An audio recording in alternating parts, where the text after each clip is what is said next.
আল্লাহ তাআলা বলেন এই সব কিছু একদিন ধ্বংস হয়ে যাবে, কিছুই থাকবে না।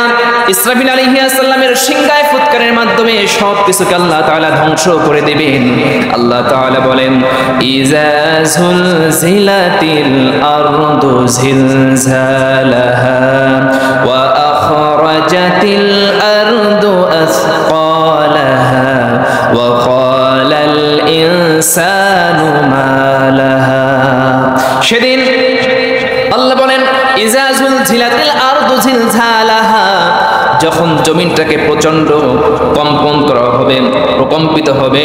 ওয়া আখরাজাতিল আরদু আসকালাহা, জমিন তার ভিতর থেকে সব কিছু বের করে দেবে, উৎকীর্ণ করে দেবে, বের করে দেবে। ওয়া ক্বালাল ইনসানু মা লাহা, মানুষ বলবে কি হলো, সব কিছু কেন বের হয়ে যাচ্ছে? সবাই বলবে আল্লাহ কি হলো, সব তো বের হয়ে যাচ্ছে, কি এমন ঘটনা ঘটলো? তখন সে বলবে ওয়া ক্বালাল ইনসানু মা লাহা বিআন্না রাব্বাকা আওহা লাহা, তখন সে বলবে তোমার রব তিনি এই নির্দেশ দিয়েছেন, এই কারণে সব কিছুকে বের করে দেওয়া হচ্ছে। সুবহানাল্লাহ। অন্য জায়গায় আল্লাহ তাআলা সূরা ইনফিতারের ভিতরে বলেন ইযাস সামাউ ফাতারাত ওয়া ইযাল কুবুরু বু'সিরাত ওয়া ইযাল বিহারু ফুজ্জিরাত ওয়া ইযাল কুবুরু বু'সিরাত আলিমাত নাফসুম মা কদ্দামাত ওয়া আখখারাত।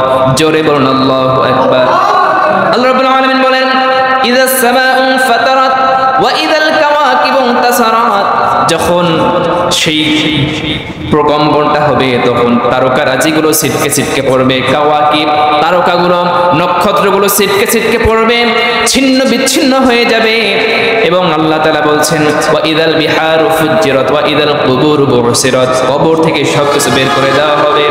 আলিমাত নাফসুম মা কদ্দামাত ওয়া আখখারাত, সেদিন মানুষ তার সামনের পিছনের যত প্রকার অন্যায় কাজ করেছেন সমস্ত অন্যায় কাজগুলোকে সব কিছুকে সকল আমল নামা সেদিন সে দেখতে পাবে। সুবহানাল্লাহ। আল্লাহ রাব্বুল আলামিন তখন বান্দাকে বলবে বান্দা তোমার আমল তুমি পড়ো। আল্লাহ বলেন ইকরাম কিতাবাকা কাফা বিনাফসিকাল ইয়াউমা আলাইকা হাসিবা, আজকে তোমার আমলনামা তুমি পড়ো, তোমার আমলনামাগুলো তুমি পড়ো, তোমার হিসাবটা তুমি করো, তোমার হিসাব করার জন্য আর কারো প্রয়োজন পড়বে না। সেদিন আল্লাহ তাআলা কেমন হিসাব করবেন, কেমনি ভাবে হিসাব করা হবে? কাউকে কোনো প্রকারের ঠকানো হবে না, কাউকে কোনো প্রকারের কম দেওয়া হবে না, বেশিও দেওয়া হবে না।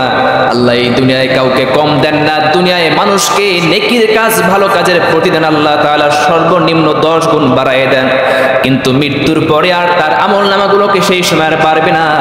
আল্লাহ তাআলা বলেন সেদিন কি অবস্থা হবে? আল্লাহ বলেন ফামান ইয়া'মাল মিসকালা যাররাতিন খায়রান ইয়ারা ওয়া মান ইয়া'মাল মিসকালা যাররাতিন শাররান ইয়ারা।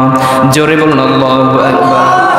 আল্লাহ বলেন সেদিন যাররা পরিমাণ যদি কোনো ভালো কাজ করে এই দুনিয়ায় মানুষ যাররা পরিমাণ ভালো কাজ করলে সেদিন তাও তার সামনে একদম দিনের আলোর মতো সব কিছু প্রকাশ পেয়ে যাবে। আবার যাররা পরিমাণ যদি কোনো অন্যায় কাজ করে তাও তার সামনে এমন ভাবে দেখানো হবে যেন মনে হবে পূর্ণিমার চাঁদের মতো তার সামনে সেগুলো প্রকাশ পেয়ে যাবে। সুবহানাল্লাহ। আল্লাহ সব দেখাই দিবেন।